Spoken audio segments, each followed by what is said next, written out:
Any Houstonian has to do this if you want to fall in love with your city again, or if you're visiting Houston, see it from a completely different point of view.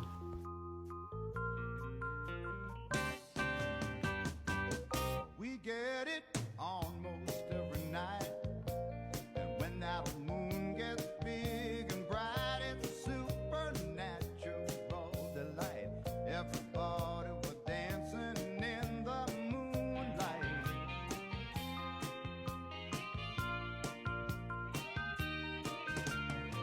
And everybody